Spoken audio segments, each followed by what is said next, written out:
بسم اللہ الرحمن الرحیم۔ روحانی وظائف کے معزز ناظرین کو السلام علیکم۔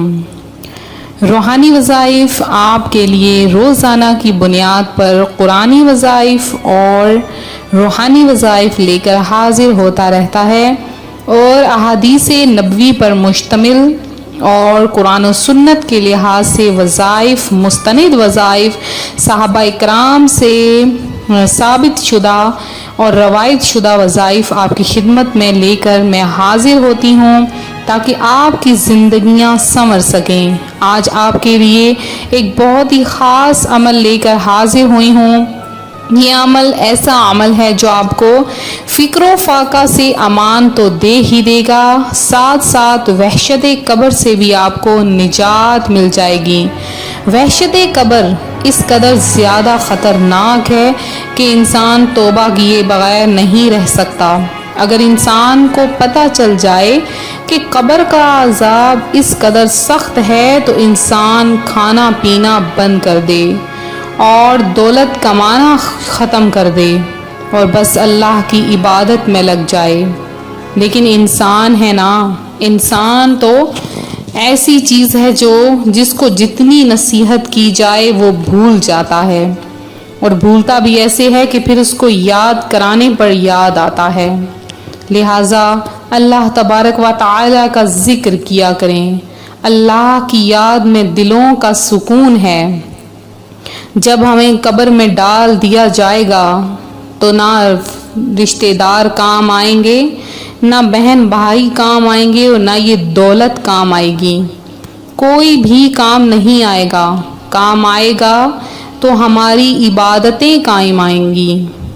کام آئے گا تو ہمارے ہاتھوں سے ہمارا دیا ہوا صدقہ یاد آئے گا، اور کام آئے گا کہ وہ ہمیں قبر کے عذاب سے بچائے گا۔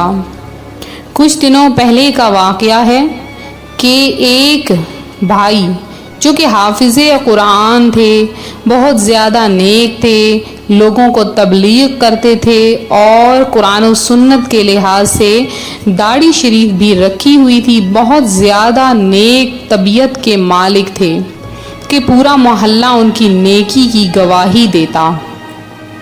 کیا ہوا کہ ان کی وفات ہو گئی کسی بھی بیماری کی وجہ سے، تو صرف 6 مہینے کا عرصہ گزرا۔ آپ نے سنا تو ہوگا نا کہ جب بندہ مر جاتا ہے تو اس کے مرنے کے چند ہی دنوں بعد اس کا پیٹ پھٹ جاتا ہے اور جسم میں کیڑے مکوڑے پڑ جاتے ہیں، اور ایک اگر سفید کپڑا لیں، آپ خود آزما لیں اور اس کپڑے کو آپ مٹی میں دبا کر رکھ دیں، صرف 2 دن ہی گزریں گے اور آپ اس کپڑے کو نکالیں گے تو وہ کپڑا گل سڑ چکا ہوگا۔ ایسا ہی کچھ حال میت کا بھی ہوتا ہے۔ تو وہ بھائی، ان کی قبر میں دراڑ آ گئی اور پانی، بارش، برسات کی وجہ سے ان کی قبر ایک سائیڈ سے گر گئی۔ تو لوگوں نے کیا کیا، ان کی قبر مرمت کرنے کے بارے میں سوچا۔ اس کے چند رشتہ دار آ گئے، تو جب انہوں نے قبر کھولی، قبر کا منظر ان کے سامنے تھا۔ منظر کچھ یوں تھا کہ اس میں سے نورانی خوشبوئیں آ رہی تھیں۔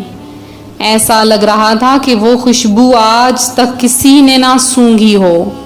وہ خوشبو دنیا کی خوشبوؤں سے کئی زیادہ خوبصورت تھی، اور ان کا قبر کا کفن ذرا بھر میلا نہ تھا۔ ایسا لگ رہا تھا جیسے ابھی دھل کر صاف ستھرا ہو کر پہنایا گیا ہے۔ اور اس کے بعد جب میت کو دیکھا گیا تو میت بھی چمکدار، چہرہ نورانی تھا۔ ایسا لگ رہا تھا جیسے ابھی سو رہے ہیں۔ تو یہ حال ہوتا ہے کہ محمد کے غلاموں کا کفن میلا نہیں ہوتا، زمیں میلی نہیں ہوتی، دہن میلا نہیں ہوتا۔ تو آپ بھی محمد صلی اللہ علیہ وآلہ وسلم کے غلاموں میں سے بن جائیں، مرتے وقت آپ کو بھی کلمہ نصیب ہو اور وحشت اور قبر سے بھی نجات مل جائے۔ اور یہ سب کیسے ممکن ہے کیسے ہم یہ سب کچھ کر سکتے ہیں؟ اس کے لیے بہت سے آسان سے اعمال ہیں کہ آپ صبح جب اٹھا کریں تو فجر کی نماز ادا کیا کریں، صرف اور صرف زیادہ نہیں تو 3 آیات کی تلاوت اور ترجمہ پڑھ لیا کریں۔ دن بھر چلتے پھرتے اپنی زبان کو گناہوں سے بچا لیا کریں، غیبتوں سے بچا لیا کریں، رشتہ داروں کے ساتھ اچھا سلوک کریں، ہر کسی کے ساتھ میٹھی آواز سے گفتگو کریں، اپنے والدین کا احترام کریں۔ باہر سے جب گھر میں آئیں، کوئی بھی چیز لے کر آئیں تو سب سے پہلے اپنے والدین کو دیں، پھر بیوی بچوں کو آپ لوگ دیں۔ والدین دعا کریں گے جو کہ آسمان کو چھو جاتی ہے، والدین کی دعا پتھر کو بھی پھاڑ دیتی ہے۔ تو آپ سب سے پہلے اپنے والدین کی خدمت کریں، اس کے بعد پنجگانہ نماز ادا کریں اور رات کو سونے سے پہلے سورہ ملک کی تلاوت کر کے سوئیں، اور پھر آپ دیکھیے گا کہ کیسے آپ کے ان چھوٹے چھوٹے اعمال کی وجہ سے نیکیاں آپ کے قدموں میں آ جاتی ہیں۔ حضرت علی رضی اللہ تعالی عنہ جنہیں اللہ تبارک و تعالی نے علم کی دولت سے نوازا تھا، علم بھی ایسا کہ آپ کے پاس اگر کوئی سوال لے کر آتا تو آپ اس کا درست جواب قرآن و سنت کے لحاظ سے عطا کر دیتے۔ اللہ تعالیٰ نے آپ کو اس قدر طاقت عطا فرمائی تھی کہ آپ کا لقب شیر خدا پڑ گیا اور آپ کو حیدر کرار کا لقب دیا گیا۔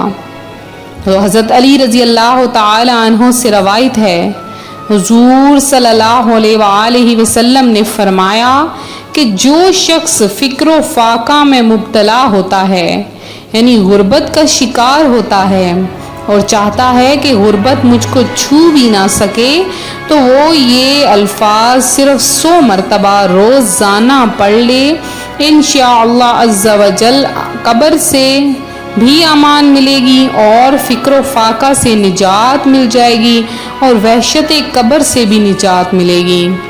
روزانہ فجر کی نماز کے بعد 100 مرتبہ لا الہ الا اللہ الملک الحق المبین، لا الہ الا اللہ الملک الحق المبین، یہ آپ نے پڑھنا ہے صرف 100 مرتبہ، اول آخر 3 بار درود پاک کے ساتھ۔ فجر کی نماز کے بعد انشاءاللہ آپ اگر اس کو مکمل بنا لیں، اپنا وتیرہ بنا لیں، آپ یہ تہیہ کر لیں کہ ان کلامات کو ہم ہرگز ہرگز ہرگز نہیں چھوڑیں گے، ہمیشہ ہم ان کلامات کو پڑھتے رہیں گے، تو انشاءاللہ عز و جل آپ دیکھیں گے کہ آپ کے گھر میں دولت کی برسات ہوگی، غربت آپ کو چھو کر بھی نہیں گزرے گی۔ دیکھیں یہ میرے خود کے کلمات نہیں، یہ پیارے آقا صلی اللہ علیہ وآلہ وسلم کا بتایا ہوا یہ آسان سا وظیفہ ہے، آسان سا یہ نسخہ ہے۔ اس عمل کے کرنے سے اللہ پاک کی ذات آپ کو بے شمار رزق سے نواز دے گی۔ یہ آپ نے عمل خود بھی کرنا ہے اور اپنے بہن بھائیوں کے ساتھ بھی اس عمل کو آپ نے شیئر کرنا ہے۔ اس عمل کی برکت سے اللہ کی ذات آپ کو ایسے ایسے رزق عطا فرمائے گی، ایسی ایسی جگہ سے رزق عطا فرمائے گی کہ آپ حیران ہو جاؤ گے۔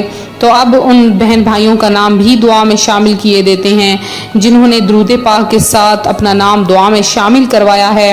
ام اویس ہیں، ان کا نام دعا میں شامل کیے دیتے ہیں، اللہ پاک آپ کی حاجتیں پوری کرے۔ اور خلندر بادشاہ ہیں، اس کے علاوہ اکرم خان ہیں، زاہدہ ہیں، ڈاکٹر ساجدہ نسرین ہیں، ظہیر احمد ہیں، شمیم بانو ہیں، عابد حسین ہیں، اور اس کے علاوہ ایک بہن ہے ان کا نام نہیں ہے لکھا ہوا، ظہیر احمد ہیں، اور اس کے علاوہ محمد قریشی ہیں، تسنیم تاج ہیں، الیاس ہیں، انس راج ہیں، ثاقب خان ہیں، ریمشا ندیم ہیں، رافیہ خان ہیں، اور معین الدین ہیں جنہوں نے خواجہ معین الدین ہیں، ماشاءاللہ بہت ہی اچھا نام ہے، نازش فاطمہ ہیں، اور زرینہ بی بی ہیں۔ اللہ پاک آپ کی حاجتیں مرادیں پوری کرے۔ محمد اللہ ہیں، آپ سلمان ہیں، تو یہ بہت سے میرے بہن بھائی جنہوں نے خصوصی دعا میں حصہ لیا ہے،